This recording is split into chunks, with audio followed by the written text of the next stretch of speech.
So, we are talking about some really interesting ideas tossed out there by the Montreal Canadiens media.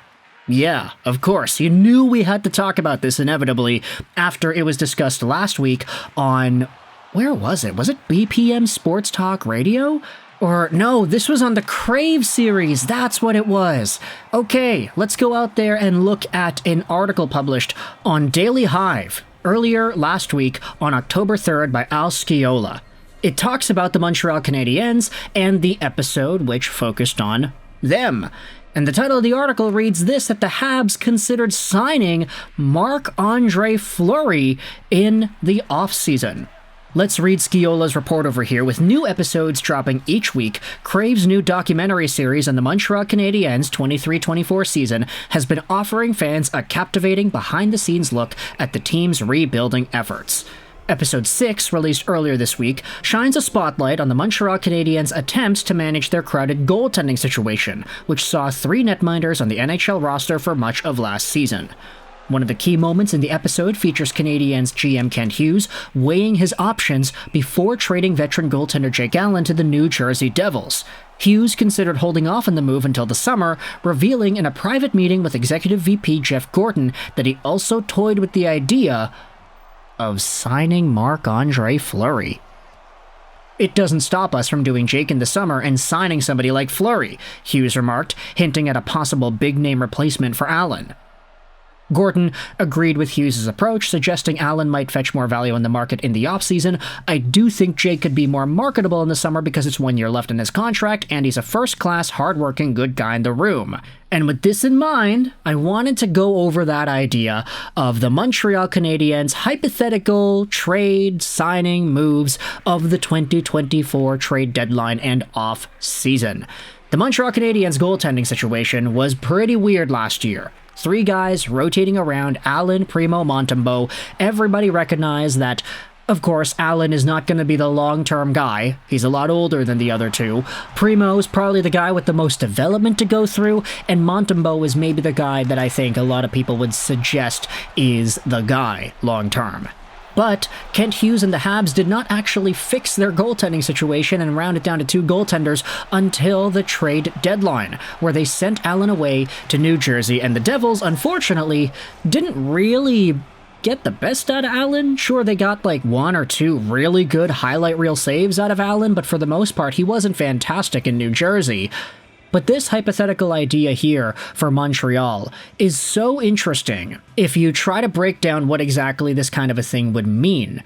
The Montreal Canadiens, if they wanted to hold on to Jake Allen for the rest of the 23-24 season, keep him on the roster, and then go into the offseason and trade him away, then not only would there be a debate as to whether or not the Canadiens would be min-maxing the actual return they get for Jake Allen, but signing another goaltender in the offseason like Marc-Andre Fleury would have added an entire other layer of tertiary goaltending to Montreal.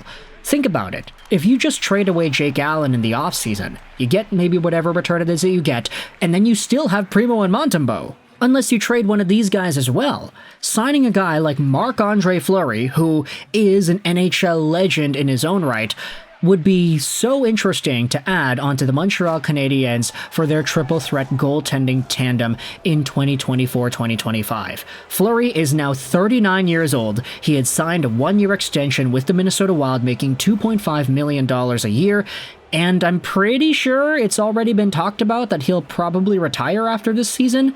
Something like that? Yeah, he already confirmed that this upcoming season is his last season, so he's gonna be with the Minnesota Wild of all teams, maybe like the most unlikely squads out of the ones that he ended up playing for. Chicago, Pittsburgh, Vegas, lots of movement there for Marc-Andre Fleury. It does seem to me, though, that if he wanted to go out on an absolute bang, just finish things off in maybe the most poetic way possible, having a chance in Montreal would have been that opportunity. He doesn't even need to be good. He just needs to play. Have yourself some sort of Ilya Kovalchuk one last chance redemption situation with the Montreal Canadiens. He doesn't even need to play, let's say, 30, 40 games. He can play 20. He can play 25. He can play the least amount of Primo and Montembeault and just be in the sidelines cheering these guys on and telling them the wisdom from a 39-year-old NHL legend. And then, of course, because Fleury is from Quebec, he was taken first overall all those years ago. 21 years ago, by the way. He was drafted in 03.